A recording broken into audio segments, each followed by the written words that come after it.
Okay, so we are live and welcome. A warm welcome from Let Us Talk It. Thank you so much, everyone. As those who have been looking forward for our two new topics today, it's a brand new day, a brand new Wednesday. Thank you so much again for subscribing to our YouTube channel, and then also looking forward to the new topics that we are delivering to the community. So, uh, my name is Phil. I am representing Let Us Talk It platform, or Let Us Talk It Zipinar. So this is a Zipinar where the initiative is to give back to the community through free knowledge sharing, as we believe knowledge should be free. Information may be everywhere through the use of internet, but hearing those detailed information from seasoned professionals like the guest speakers that we are inviting for you is totally different, because you'll be hearing their own perspective and point of view of those particular information. So it's good to learn from one another, and that is the purpose that we are doing this Zipinars. And the reason we call it Zipinar instead of webinar is we try to zip in two topics in just one session to lessen the duration that you are listening to this information, but maximizing the knowledge that you get from these sessions. The company behind Let Us Talk It is Cogent Integrated Business Solutions, an IT company based in Detroit, Michigan. And yes, this is their thought of giving back to the community. So, going back, we have two new topics today and two new guest speakers that will give you crisp informations. And please stay tuned and watch our live. In case you missed this live session, you can watch the recording later. And for the first topic that we have today, we have how startups can build profitable brands. So this is very timely because startups are like being more confident right now in starting, like creating their own areas of expertise to also contribute to the community. So here in this topic, we are to discover essential strategies and actionable tips to establish and grow your brand's profitability in today's competitive market, and learn from an industry expert, which is our speaker today, as she will share her personal insight and experiences, empowering you to navigate the journey of building a successful startup brand. And make sure to listen carefully. Our speaker today is the founder and chief marketing officer of the Blueprint House Agency. Her name is Genesis A. Emery-Foley, and she will be talking about how startups can build profitable brands. And of course, yeah, please give us a little of your background, Genesis. All right. Hi, everybody. I'm Genesis Emery-Foley. As Phil John mentioned, I'm the founder and chief marketing officer of the Blueprint House Agency, and we specialize in helping brands to drive growth and profitability, and that includes startups, non-for-profits, and global corporations. I've worked in marketing and communications now for over 15 years. I've had the pleasure of working alongside a number of brands, including B2B companies, B2C, tech companies, real estate, legal, and much more. I also serve as the Vice President of Communications for Loyola University Chicago's Black Alumni Association. And then other than that, I just love to do a lot of work in the startup community and give back through different philanthropy efforts, and I'm helping to build communities and entrepreneurship equity. So I am excited today to talk to you about how brands can build profitable startups whenever Phil John is ready. Yes, please go ahead and yeah, you can share your screen. All right, perfect. So I'll share my screen and see. Can you guys see my screen? Not yet. Not yet. Okay. All right. How about now? Yes, there it Okay. is. Wonderful. And I'll just put this one down here. Oops, give me 1 second, guys. Uh-oh. Give me 1 second. Okay. All right. So again, we're going to be talking about how startups can build profitable brands. And my goal is today to help you all to grow, profit, and scale your businesses. With that being said, we're going to take a deep dive into some elements regarding branding. We're also going to talk about the digital marketing landscape and how to build a digital strategy so that you can reach your audience across the owned and earned channels that you have in meaningful ways with creative messaging and also in ways that are going to be compelling and really set you apart distinctively from your competitors in your marketplace. Now, in terms of the work that I do, as I mentioned, I am an award-winning chief marketing officer. I'm also known as a startup accelerator and mentor. I serve as a brand architect for a number of different companies, and I'm also a business school lecturer. So I have the pleasure of being invited as a regular guest lecturer for schools such as Berkeley, Loyola University Chicago, Morehouse, and many others. And during those lectures, I've had the opportunity to teach about startup innovation, digital marketing, integrated communication strategies, and of course, how startups can build their own brands. So with that being said, my goals are to help startups to accelerate growth and industry authority, also galvanizing community buy-in, ways to generate qualified marketing leads. I'm also here to help you to improve sales conversions. And most importantly, I want to help you to exceed your targeted revenue goals so that you all can keep growing and glowing and also scale. So that being said, let's see. All right, so the first thing we're going to talk about is identifying product market fit. Before we think anything about branding, releasing a company, launching a business, you definitely want to consider first how the rest of the world thinks and how they feel about your particular product or service. So really understanding, does your actual audience resonate with what it is you're trying to offer on the product or service side? Is your product or service addressing their pain points? Is it offering a solution for them? Is it creating meaningful change for them? Is it helping to make their lives easier or helping them to do something? And essentially, how is it helping them to address a challenge? So that's the first thing you want to identify before anything is really understanding your product market fit and where your product or service fits into the rest of the world and whether or not this is something that people actually need. So that's the first piece of advice that I give startups. It doesn't really matter so much about what you want to do and what your goals are and what you're trying to achieve. It's about how you're going to best reach your audience and how you're going to impact them and create something as far as a change or a solution or a pain point addressing for them. So things that you can do to help achieve that is one, gathering feedback from your target customers. You can do that through surveys, interviews, or beta testing. Again, your goal is to understand what their pain points are, identify and map out their needs, and then figure out how your product or service can align with their needs so you can use your product or service as a leverage to address it and be looked at as an authority in your particular marketplace. You also want to look at how customers are finding and adopting to your product. So think about measuring conversion rates. Make a list of KPIs that you're targeting. Think about your customer acquisition costs. So that means how much is it going to cost to acquire each customer and what your margins are.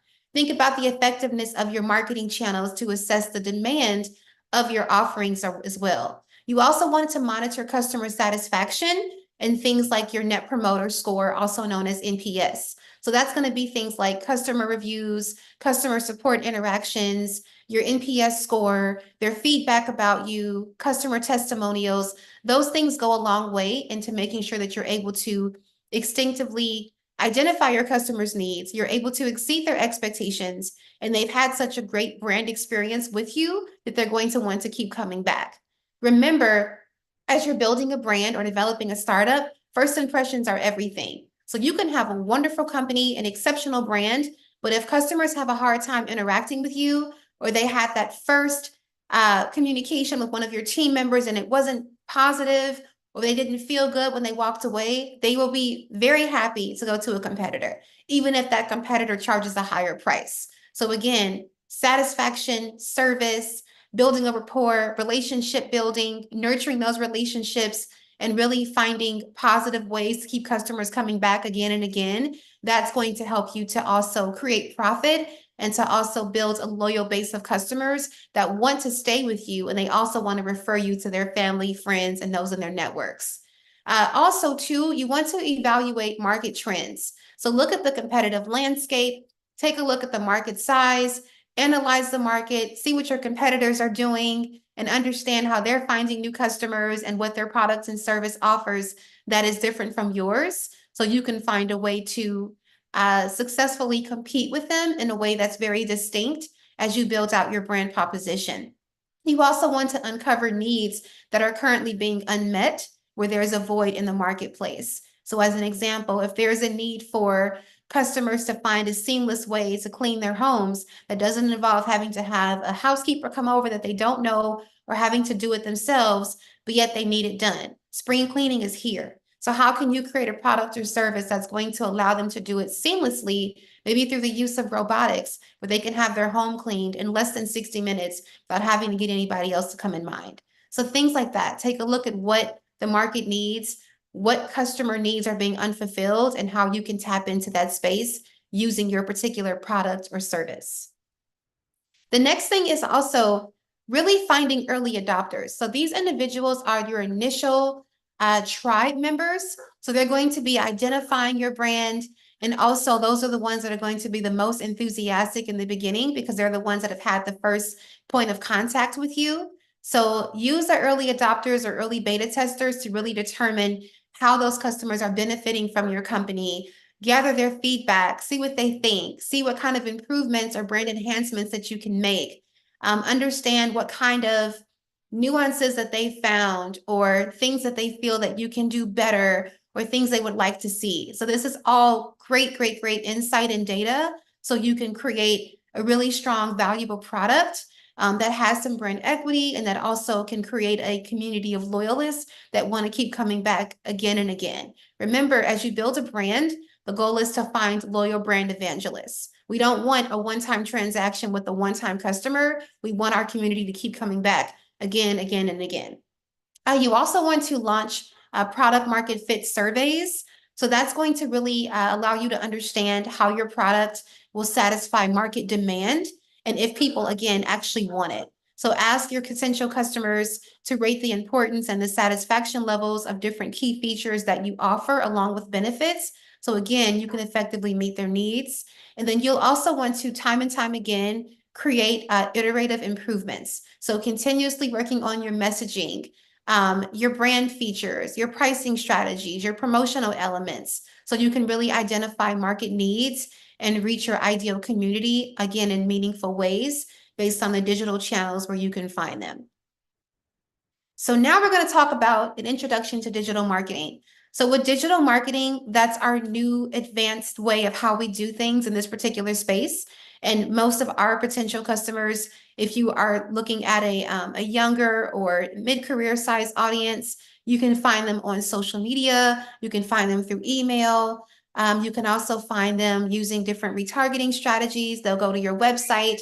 So there's different ways to reach these people. And so I want to teach you guys how you can use digital marketing to your advantage as leverage to boost brand performance, to also measure and optimize your performance as well, and drive awareness and boost conversion rates. So the first thing is when we think about digital marketing, let me just move this up for you just a little bit. We're going to talk about SEO, websites, social media. We've got paid search, email, content development. We've got research, analysis, and of course, data. So with digital marketing, here's the landscape. So it's everything that I just told you. So understanding the landscape means it's all these integrated holistic components that work together to create an overarching strategy. And with digital marketing, it involves a combination of marketing, growth marketing, performance marketing. We've got branding, we've got communications. We also have PR. So these are all things that are working together, again, for our own greater good, so we can effectively reach people, drive sales, and boost conversions. And I always tell my clients, because I get this question all the time, so in case anybody's wondering, with digital marketing, it's not a thing where you just focus on one over the other. These are all integrated tactics and strategies. So one thing that my agency specializes in is building very robust, highly accelerated marketing communications plans so that our clients know exactly what to do from start to finish at every stage of the funnel, and of course, throughout the entire year. So we never just only focus on launching a social media campaign or only optimizing our content strategy. We can do that for you, but nonetheless, this is overarching. So it's not let's focus on content over email, or let's focus on SEO instead of our website, or let's focus on data instead of social media. Everything works together. Again, so it's all about an integrated holistic strategy that works very holistically. And so with that being said, there's different types of digital marketing. We have affiliate marketing, email marketing, social media marketing. We've got pay-per-click ads, banner ads, display ads, SEO, and we also have our content. And so with that being said, this here is a funnel. So with a funnel, what you're trying to do essentially is drive your leads from the awareness stage of the funnel all the way down to the advocacy stage. So at the awareness stage of the funnel, this is when customers are first learning how to interact with you. So they may have just saw an ad on Facebook. They may have just opened up their LinkedIn and they saw a business to business ad about a new software platform that specializes in CRM management. They may have also just went to your website for the first time. They may have typed in something in organic search to help them find a new local restaurant or brewery. And now you came up, so they're checking you out. So again, they're starting to build some awareness around your brand and they're learning about it and interacting with it for the very first time. Consideration here, this is when they're considering, sorry, is everything okay? Okay, hearing some noise in the background. Yeah, sorry. That was just yeah. Okay, if you have, I'm sorry to interrupt, Genesis. So, for further questions, if you wish to interrupt in the middle, kindly use the raised hand option. So, yeah, Genesis can acknowledge. All right, thank you so much. Yes, Genesis, please continue. Sorry about that. Okay, so then we have the consideration stage of the funnel. So that's when they're deciding whether or not they are interested in buying from you. So they're really evaluating here at this step to find out if what you offer is valuable for their needs, if they want to make a purchase, if they can see themselves using this particular product and service, and if this is something that is going to essentially give them what they're looking for. So at the consideration stage, you can find that customers are going to be looking at your website. They'll probably go to your about section. They're going to look at your services. They're going to look at your messaging and your call to actions. They may also subscribe to your email list. They will also probably go to your blog if you have one, or look at some of your LinkedIn articles or contributing articles that you may have. They'll go to your social media channels. So the consideration piece is huge. We've got awareness, we've got consideration, but again, at the consideration stage, this is where they decide whether or not what you have is right for them. So it's almost like dating. One of my analogies that I use is marketing is like dating. They're trying to decide if you're their best match. So just like in a dating relationship, when you meet someone for the first time, you don't know if you want to marry them yet. You don't know if you want to go on a second date. You're not sure if you want to go out for coffee yet, or if you even trust them for a conversation. You're learning about them for the very first time, and they have to show and prove. Companies, brands, startups work the same exact way. It's your job to teach them and to show and prove to them why you're the one, why you're valuable, and essentially in this business relationship, why you're the person that's worth marrying when it comes to that product or service. The next stage here is the purchase. So that means they've sealed the deal. They're going to go to your website and they're going to make that purchase to complete that transaction. The next thing here is retention. Again, the goal is not to get a one-time, one transactional customer. The goal is to keep your community coming back time and time again. If I have Bob and Bob has spent $10,000, sorry, can you guys please mute yourselves? If I have Bob and Bob has spent $10,000 on my software enterprise system that I launched 6 months ago, that's wonderful. Now I want Bob to upsell and I want to buy him something. I want him to buy something else. I also want him to refer me to his friends, his family, people in his network, and other communities that he's connected to. And then next, I want him to become an advocate. So the advocacy stage is the same thing as a loyalist or a brand evangelist, and that's where he's constantly engaged. He's constantly being subscribed to my email list. He wants to know what's happening in our particular company community. He wants to stay engaged around new products and services. He's a part of our VIP exclusive community. He's the first one to know when we have something new coming out, whether it be an event or a new product or service. He's telling all his community members about what it is that we're doing. And he's someone that is always looking for the latest and greatest happening from my brand. So again, we're starting off at awareness. teaching people what we do and making them aware. And we want them to have positive interactions and evoke feelings of interest at that first stage of the funnel. Then we've got consideration. That's when they're making that deciding choice of, do I want you? Do I not want you? Are you for me? Are you not for me? And can I see myself using this? We've got the purchase piece. That's where they actually buy something and complete that transactional step. Then we've got the retention, keeping that individual locked into our community. Then we've got that loyal brand advocate. So that's how it works in the digital strategy, digital channel mix in terms of how the funnel works and what we're trying to do. When you're trying to cultivate a lead, again, your goal is to move them from the awareness piece all the way down through advocacy. And this is examples here of, in that customer journey, what you can do at each stage. So I love to show this to my clients, and also when I have my startup webinars like today, to really give people an opportunity to understand what they can do at those stages. So as an example, like we talked about at the awareness stage, customers may see your online ads. It may be a sponsored ad or a banner ad. They may also see a social media ad. Then we go move over to the consideration stage, where they're looking at media attention, secured PR features. They may have read about you in the press. They go to your blog. They're looking at customer testimonials and reviews. They also see your emails. Then they've got the purchase piece. So whether it's a store, a website, a web shop, then we've got the retention piece. That's where they want to be a part of the customer loyalty program, the newsletter. They're subscribed to the blog. They're listening to your podcast every Tuesday. They're really very heavily active in your community. Then we've got the advocacy. They're giving you strong reviews on social media, Google reviews. They're giving you some great word of mouth marketing, and they're trying to get you connected to their community as well, because they've seen great value in what you do. So this brings us back to, what is a digital marketing strategy? So as we just discussed, your digital marketing strategy is essentially your strategic game plan, and it's actionable so that you can essentially reach your digital channels, reach your customers that are on your digital channels in ways that align with your business goals. So again, these are your digital channels. My people are here, here, and here, and how am I going to effectively and impactfully reach them? So with your digital marketing channel mix, our goal is to implement our overarching strategy using a variety of tactics to reach these people. So we can do that through email marketing, social media, SEO, ads, etc. Now we're going to talk about website traffic. So with website traffic, that's one great way to drive a profitable brand, because people are going to want to go to your website.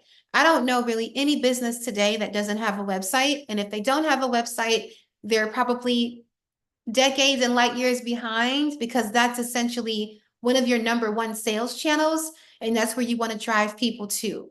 Now, if you're someone that's focused more so on LinkedIn, you may want to drive leads to your LinkedIn and nurture them there, but the website is typically where the magic happens and the transactions, and that's your hub. You have your blogs, you have your About Us section, your team, your product or service offerings, your messaging, your email sign-up list, and all the things you want to do so you can understand on the back end how your audience is resonating with your brand and how they're interacting with it. So with website traffic, our goal is to get as many people there and to keep them there for as long as possible.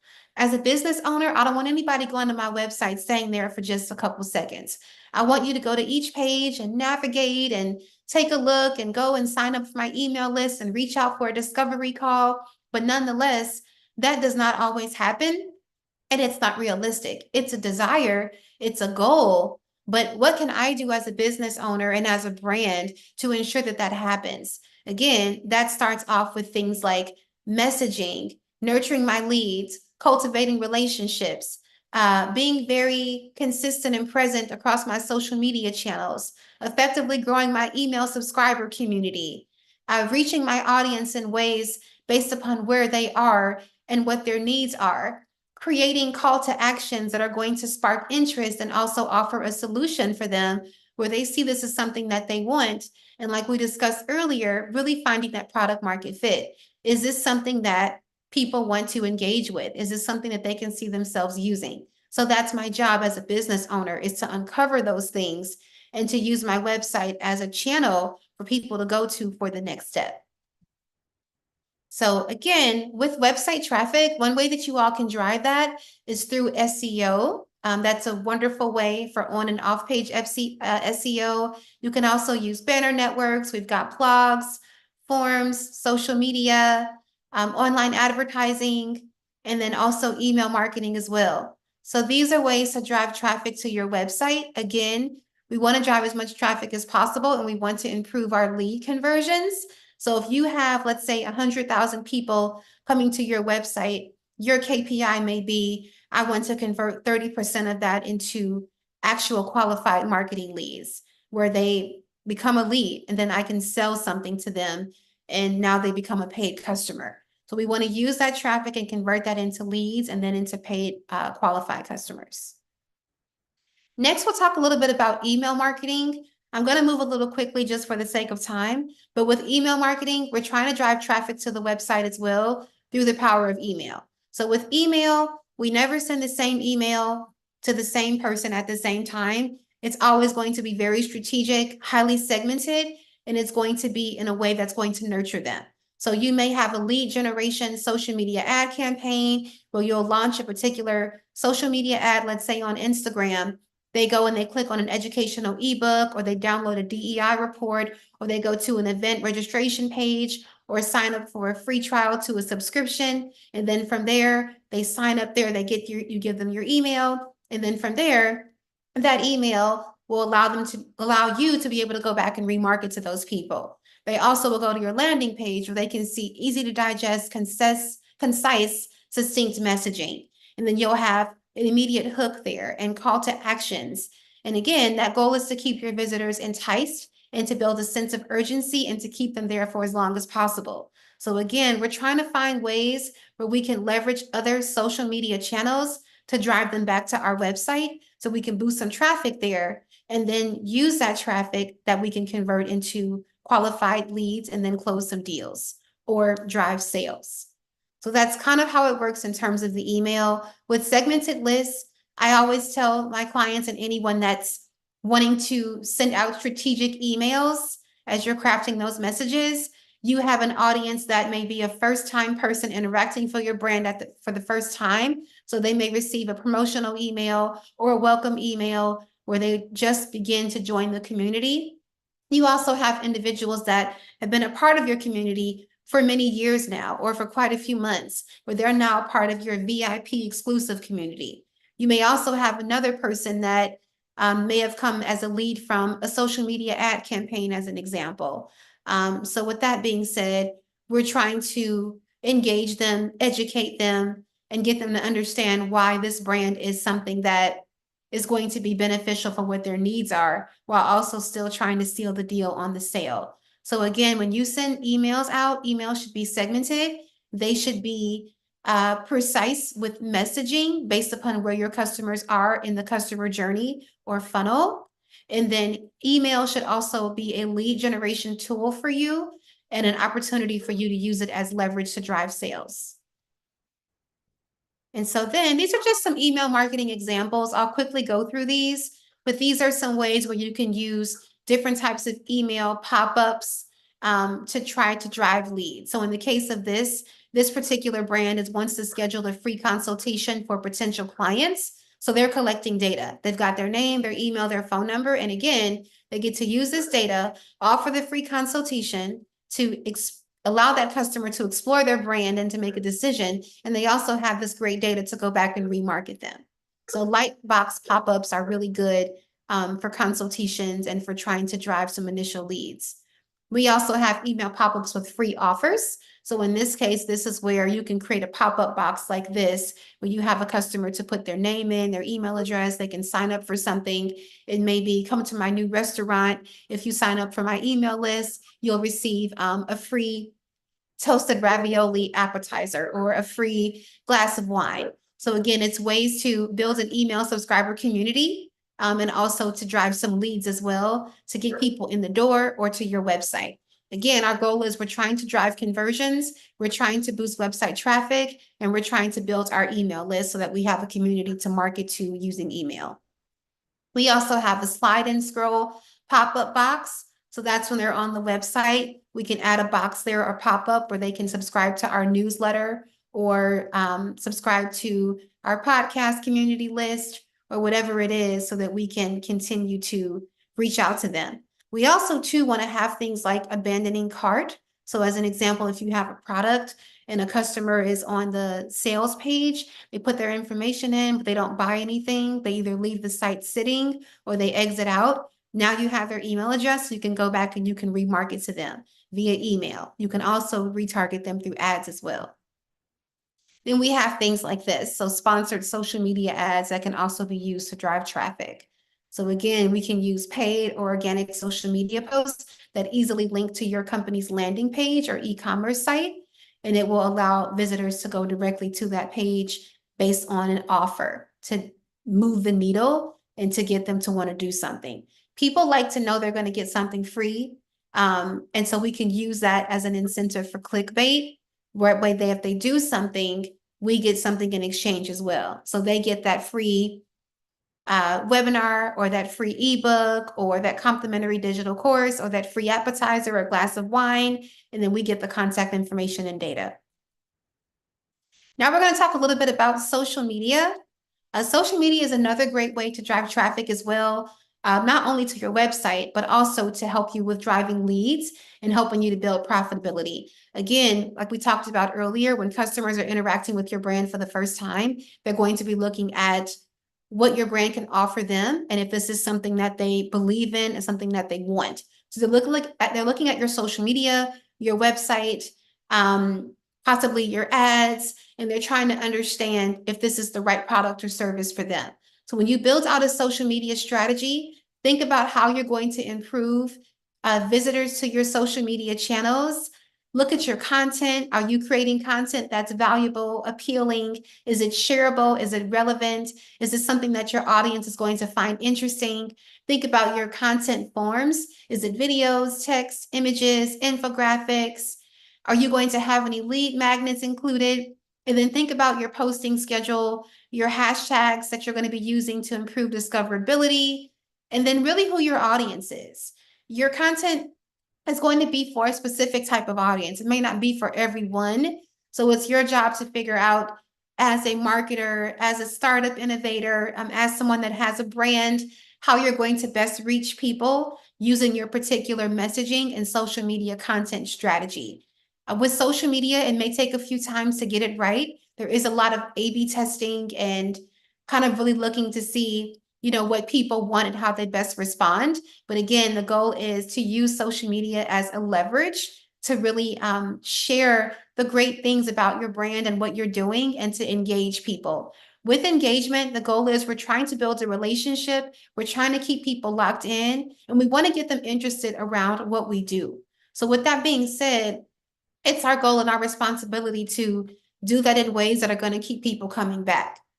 I know when I go to Apple's Instagram page, I'm always going to be blown away. When I go to an Instagram page, as an example for Nordstrom, I'm going to feel like I'm in the mood to want to shop.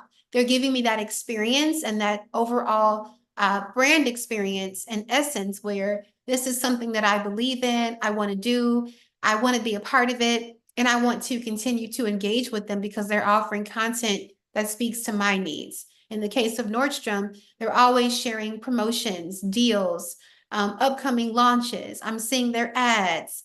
Now it's spring season, so they're showing different spring trench coats and shoes that I like and new fragrances. And Mother's Day is going to be coming up soon. They're talking about things I can wear for Mother's Day weekend. So they're engaging me. And it resonates with my needs because I am a shopper. I am a consumer. I do like Nordstrom. And that's a store that I can go to for finding all of my fashion and apparel and styling needs. The same thing with food. For those that like tacos, like myself, I know if I go to a certain restaurant online and I look at their social media, I'm looking at content that makes me feel like, ooh, I want to go there and have brunch this weekend, or I want to go meet up with my friends and have tacos and margaritas, or this would be a great place for date night. Like they're sharing ideas and they're curating content that's valuable and relevant to me. So with social media, it's not about you, it's about them. So create content that's going to speak to your audience, it's going to resonate with their needs, it's going to engage them, and it's also going to keep them interested and get them to want to do something. The other thing too with social, you can use it to also promote things like your blog posts, articles, call to actions, collaborations, brand launches, brand partnerships. Those are things that you can do as well, using social media to better engage your audience, encourage discussions, and to also really get your messaging out there. So we'll pass this. I want to give us some time to talk about other things as well and have room for questions. But these are some examples of social media. So things that you can do to try to generate some sales leads, again, to create profitability. What we don't want is a social media page sitting there stagnant. We want individuals to utilize our social media as a lead magnet where they can come and get information and learn from us and engage, but we can also use it to generate some leads and get them to come to our landing page and buy our product or service. Next, we've got SEO. So with SEO, again, this is really how we're going to create a website optimization. And so with that being said, we're trying to boost our website ranking across search engines. So as an example, Google, Yahoo, Bing, I want to get my site ranked to #1. So how can we do that? We can do it with content. We can do it with website page optimization, meta tags, metadata. We also can do it with having a strong Google score reputation, and then also having a good practice in terms of how we manage our overall website processes when individuals come to our pages. So we're trying to boost traffic to our website, and we also want to make sure that Google can crawl the site to rank us high on search engine listings. So if I'm in the business where I'm a local cleaning company in San Francisco, and the San Francisco community is looking for a housekeeper or a maid service, I want to make sure that my website is found. So how do I do that? I'm going to optimize my website for specific keywords. I'm also going to make sure that my pages are indexed. I'm going to use high quality content. I'm going to make sure I have a high page speed. That way my page moves fast. It's going to be relevant to what people are looking for. I'm not going to say I'm a housekeeping company and then people go to my website and it's about fashion. So it needs to actually match. And I'm going to make sure that my website includes particular keywords and phrases that will also match with what Google's index is. So again, with SEO, we're trying to make sure that our website aligns with those particular keyword strategies so that people can actually find us and know that we exist online. And then I'll pass some of these things just for the sake of time. But with digital advertising, it's another thing I want to talk to you guys about too, that will also help to drive sales revenue and also help to make your brand profitable. Again, for individuals that you're trying to target, whether it's a niche audience or a larger community, we're trying to reach people that we otherwise wouldn't have been able to uncover because they've been hidden. So with targeted ads, I can reach out to a 45-year-old Caucasian female living in Alaska that happens to really like flower pots, if that's the company goal that I'm trying to find as far as the marketing strategy. With that being said, if she's someone that could be found on Facebook or Instagram or Etsy or Pinterest, I'm going to run some ads there.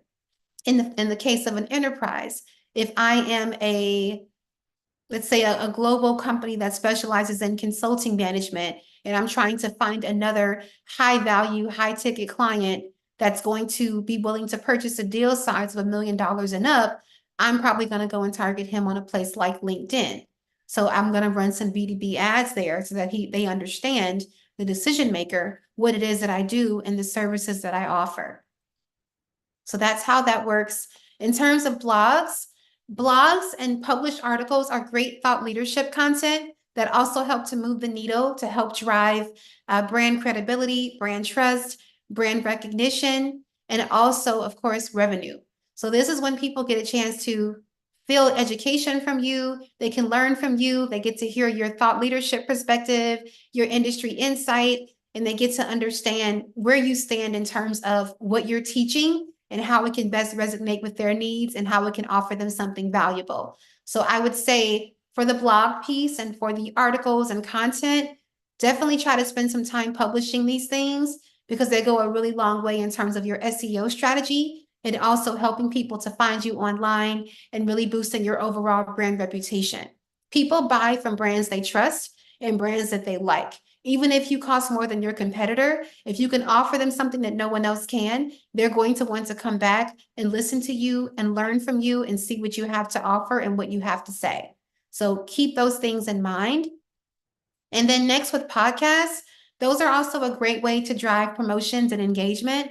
I'll tell you, one of my top clients, he's one of the top 50 US criminal defense attorneys in the country, in the US. And then he also has a law firm.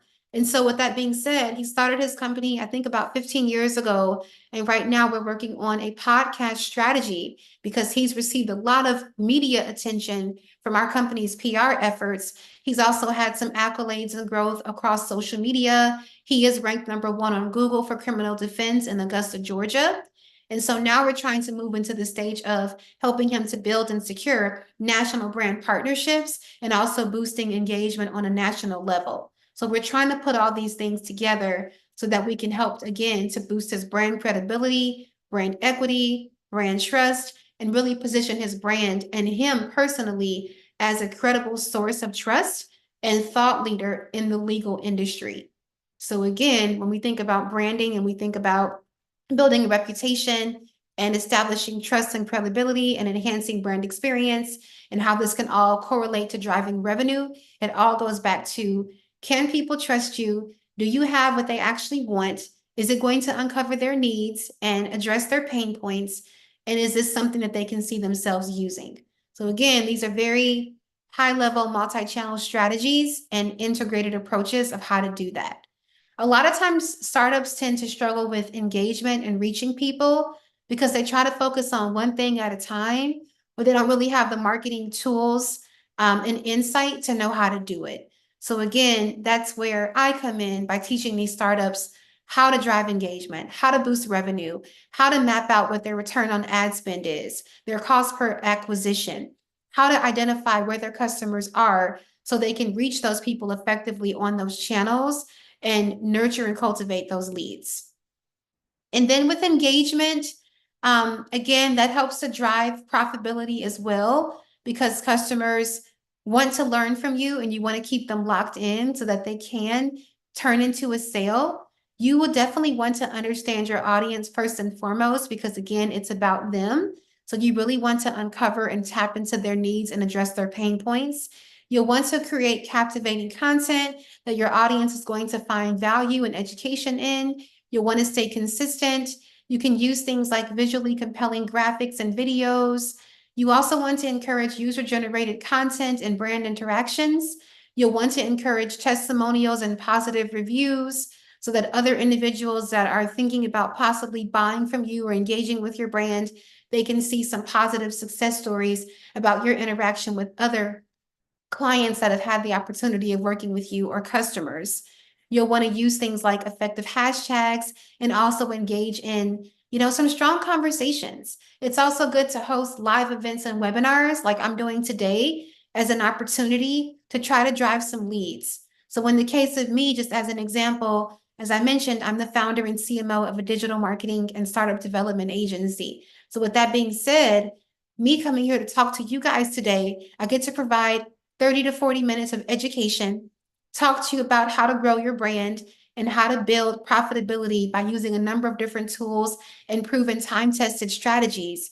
And then I get to also utilize my experience with you all today as a leverage to get you guys to hopefully book a discovery call with me and to learn more about how I can help your brand individually. So again, everything is very strategic.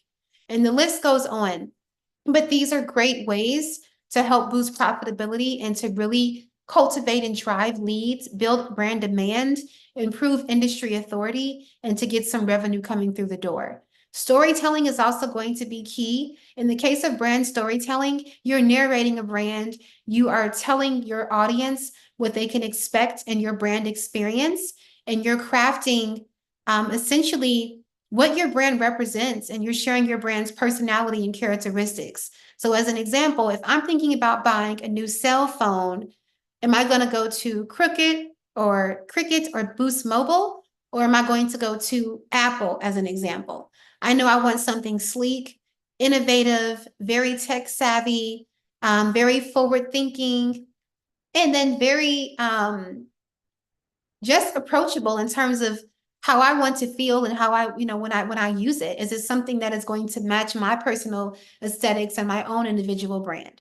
In the case like that, I'm going to go to Apple because I'm going to want to buy an iPhone versus going to a Cricket or a Boost Mobile to buy a Nokia, as an example. So when you create that brand experience, you can charge a higher brand premium when you're able to offer that versus a low brand cost if it's a brand that is known for being cheap, or it's more of a a dollar saving initiative.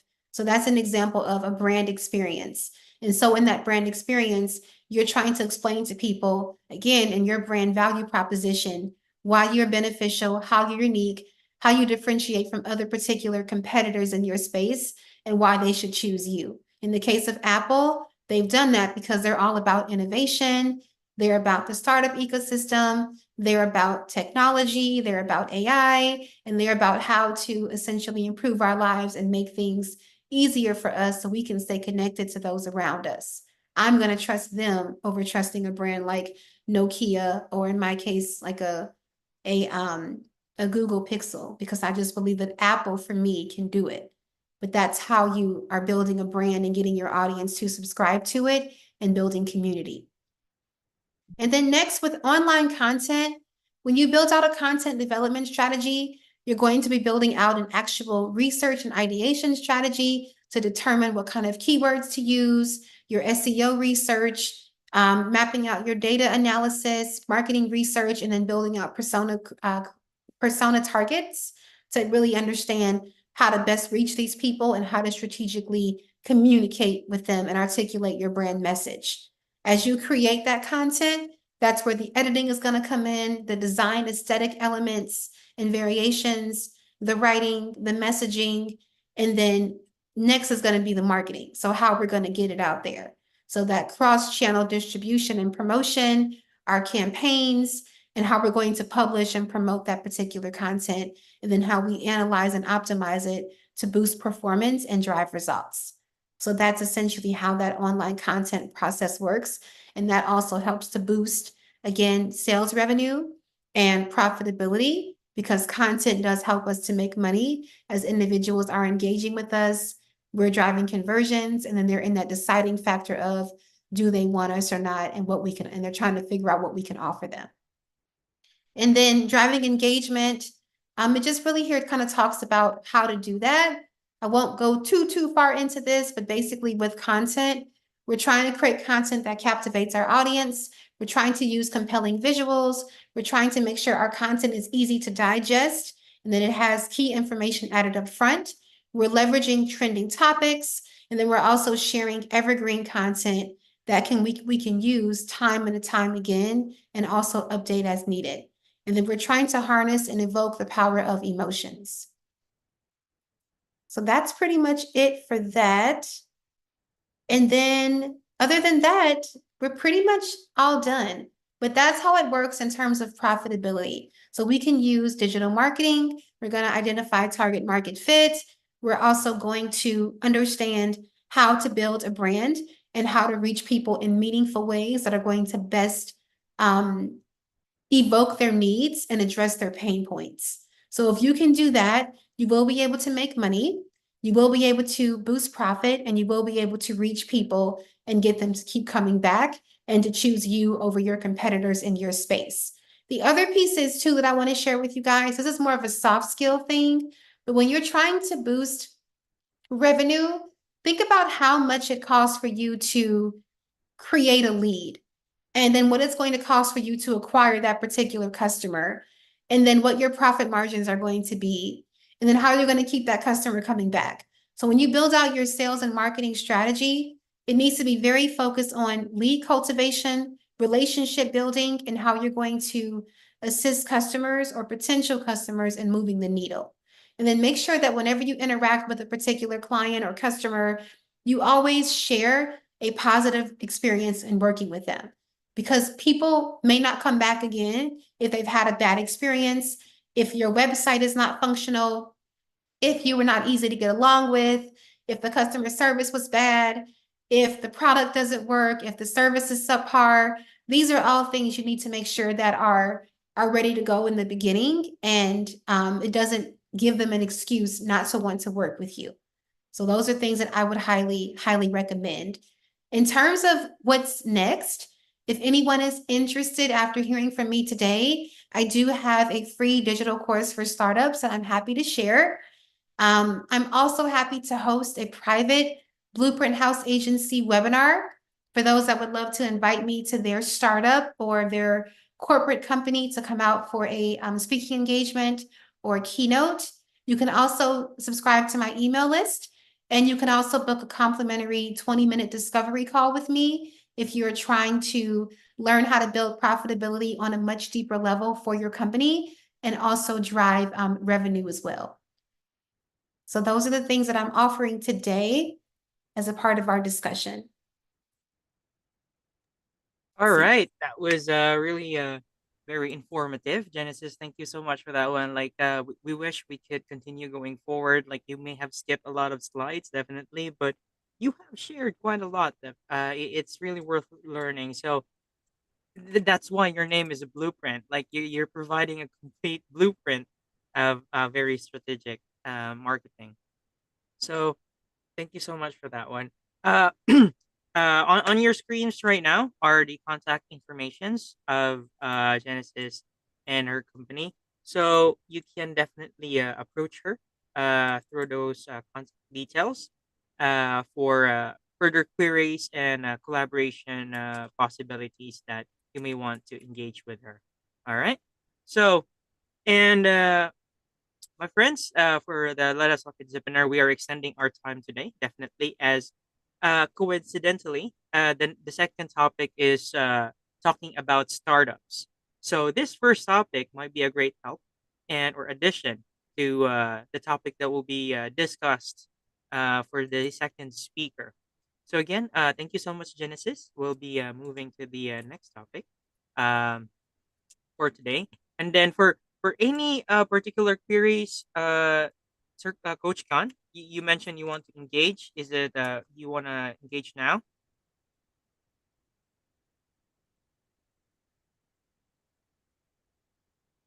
Okay, maybe offline works.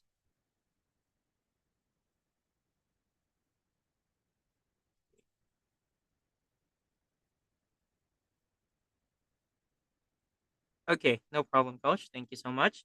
All right. So, yeah, again, just make offline connections to Genesis regarding the topic today. Maybe another session would be great, actually. Hoping going forward in the future. So, we have a second topic today, which will be talking about startup environment in India. So, India's the rising economy is also known as the startup capital of the world, and our speaker will give us information or guide to new startup founders and ideas. And our speaker is a founder and CEO of three startups, which is the Within Five, My Third, My Turf India, and Grow Flight, and a serial entrepreneur, a published author, a movie actor, and none other than we have our guest today, Sir Indranil Dasgupta, to cover the second topic. Please go ahead, sir.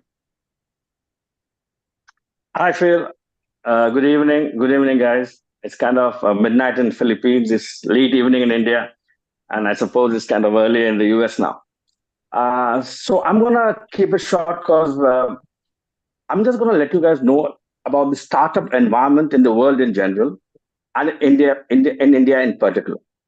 But before I let you know this, I'd like to let you know. I'd like to inform you a little bit about India as a country.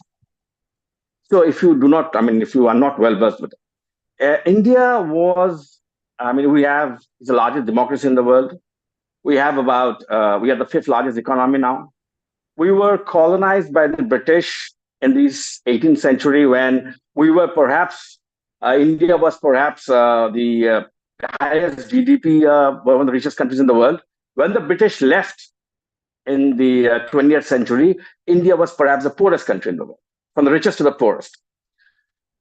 And from that state, in 70 years, India has again become the fifth largest economy. We have more than 100 languages. So why I'm telling you this is because I'm going to talk to you about the startup environment in India in particular and the world in general.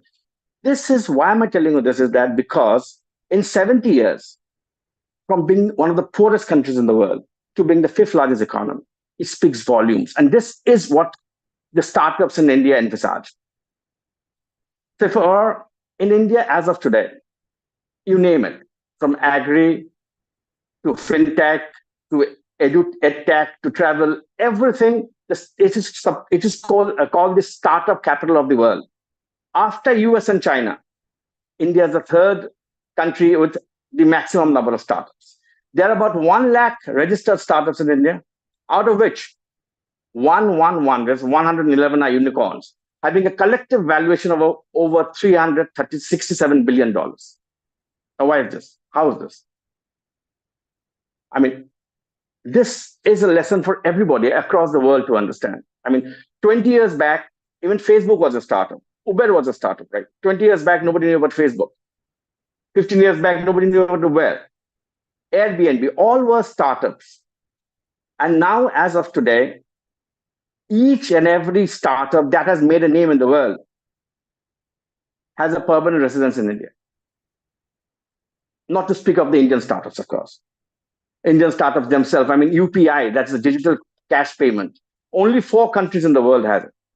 India being the leader. So in India, even if you want to spend something less than $1, you don't have to carry cash no more. Everything is digitalized. These are startups that are developing, and startup have just one funda.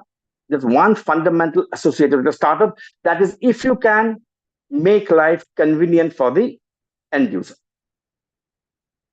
Startups generally are, I'm not talking of AI-based startups, which are very innovative. Startups generally are things that give convenience to a person, be it delivery, be it receiving food at your home. So in this general context of startup and general context of India in general, the main thing for any startup founder, I mean, I'm a startup founder, I've started several startups and kind of well-doing. You have to have you have to identify your target. Who are you targeting? I mean, if you're opening an agriculture startup, it's useless targeting a civil engineer, right? Unless you want to make him more aspirational. So the target group in a startup, whenever you start a startup, is the first fundamental. Who are you targeting? In India is now governed by 3 factors. The aspirational middle class, which want to grow. I mean, there's a huge middle class, which is sub 35. I mean, so 35 and below the age group. So they want to grow. A rising economy and a huge population, which was supposedly a bane, but now has become a boon for startups. Because the more the population, with more the spending power, is more the consumers. And every startup, you've got to have some sort of an engagement, be it emotional engagement with the end customer, be it a convenient engagement, be it an entertainment engagement. And these are what startups are based on, right? Just engaging and making it convenient for the end user. Now, again, if I come back to India in general, in particular, in India, there are 1 lakh, like I mentioned, 1 lakh startups registered. Registered as in what? As in the government is helping us register startups. They are in India, and the government, they give you tax benefits. They help you in gathering funding. They help you in reaching out to the people through all forms of social media or mass communication mediums. So the government is actually telling you, come on, be an entrepreneur. A startup has to have 3 models. Firstly, it's got to be innovative. It has to generate revenue and employment. So if it generates revenue and employment and is innovative, you've got the key. As of today, more than 1 million jobs in India are through startups. 1 million jobs. 1 million jobs, people who would have been unemployed if not for the startups. A startup, I mean, I can go on talking about startups, but if you want to talk about startups in general, in general across the world and in India, it's basically the same. The world has no geographical boundaries now. The internet has broken that. I mean, a few years back, even Starbucks was a startup. Now Starbucks is all across the world. So the internet has broken the startup factor. So today, what I'm launching in Philippines or in the US, I can see it in India. So what I'm launching in India, the end user could be different. The end user could be different. The needs could be different, but the startup to the internet is across the world. Now, the basic fund of a startup when you start a startup is firstly, you got to have an idea. Secondly, you got to have a team. As a founder, I'd like to state that you are as good as your team. You got to have a team who believes in you, believes in your vision. An idea is perhaps the most powerful thing in the world today. Do not give up on your idea, guys. If you believe in something, stick to it. It works. It does work. So you have to have a team. Firstly, you got to have an idea which helps people convenient to make things convenient for people, right? Then you got to have a small team initially, and you got to have most startups are bootstrap. I mean, you don't have the kind of money that you need. So, but you got to first start off with from family, friends, your own funds. As you progress, as people get to know through mediums of social media and all mediums of mass communication, trust me, trust me. I mean, who thought Facebook would be the richest company in the world? Who thought that? Then Amazon people would be buying even spectacles on online without going to an optical shop, without trying it out yourself. How? Who thought that? Medicines home delivered, everything. Everything is just because you're giving convenience to the consumer. And India, because of the population, and because of the population which is now aspirational and has money, the convenience is making startups into successful startups. Well, I mean, I could go on, but since I've just told Phil that I have a flight to catch tonight, and I'm going to keep it as short as possible. But my last advice as a founder, or not advice, sorry, guidance, or just a word of thought to all of you, please. If you've got an idea, it may sound as stupid as possible, right? For you, it could be sounding stupid. I mean, whoever thought agriculture could have, you could help farming through startups. I mean, before home delivery of food came about, every restaurant had their own delivery system, right? Somebody just came and aggregated it.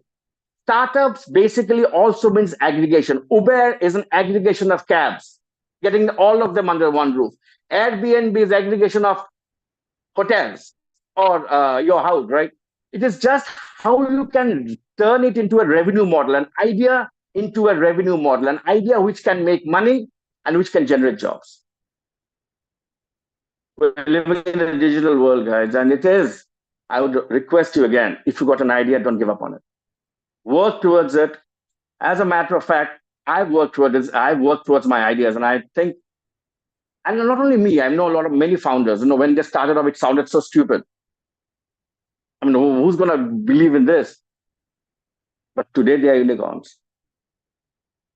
So, like I said, I've got a flight to catch, and this is all Phil.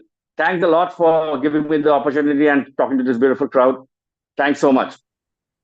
Thank you so much, Sir Indranil. And yes, we are very willing to extend the time. It's just that your time is constrained as well.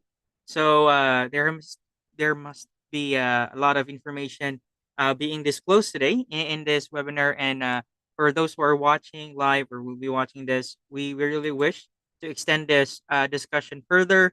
It's just that there are yes reasons for the time constraint that we are having today, but definitely would be happy to schedule uh like additional sessions for this particular topics with the guest speakers, because for me personally, I wanted to hear more of those topics, the two topics that we have today. But yeah, we will schedule a different day, and hoping we can get the availability of the guest speakers as well. So thank you so much, Surinder Nil. And yeah, is there additional inputs or questions just before Surinder Nil go? He has a flight to catch. All right, we don't have any questions on live, by the way. And yes, most of the chats are appreciations. a very motivational, inspiring, and amazing session, and great insights about Indian startup ecosystem and great emotional connect to the topic. So yes, hoping that we can schedule a different session soon, for like second batch of the topic, and yeah, very much. So, is there anything you wanted to promote in the future, or how would people be able to connect with you and with your startups in case you wanted to learn more about the startups that you have founded? Sorry. Ye- Thanks, Phil. Yeah. And I'm very sorry I have to move on today, but thanks, Phil, and thanks. I'm on LinkedIn, but just a small point. I've developed a startup called Within Five. I was actually I'd gone to a new place and I was searching for a barber shop. Now I didn't know where to find a barber shop. So suddenly I realized that people across the world are going to a new place would hunt for things. So develop just a simple idea where it helps people find anything within 5 kilometer range across the world. So these are the small ideas which you guys can develop yourself and can become into a very profitable startup sooner or later. All right, thanks, Phil. Thanks, everyone. I've got to go, and we'll catch up again. Thank you for so much for your time. I mean, it's great talking to Thank you you guys. so much, Thanks. and yes, keep safe. All right. So Thanks, man. that's yes. Thank you, sir. And yes, that's it for today's webinar session. Thank you so much all for joining. I hope you have learned a lot today. And yes, it may be cut off due to time reasons, but definitely I will try to get in touch and reschedule another batch of session that we can get from our guest speakers, definitely. Well, that ends today's webinar. Thank you so much all for joining and look forward for the next Wednesday's webinar. We have two new topics and two new guest speakers to be with us as well. All right. So be sure to join and also share the informations that you are getting and value that you're getting from these webinars so more can join in. So thank you so much, everyone, and keep safe. Goodbye for now.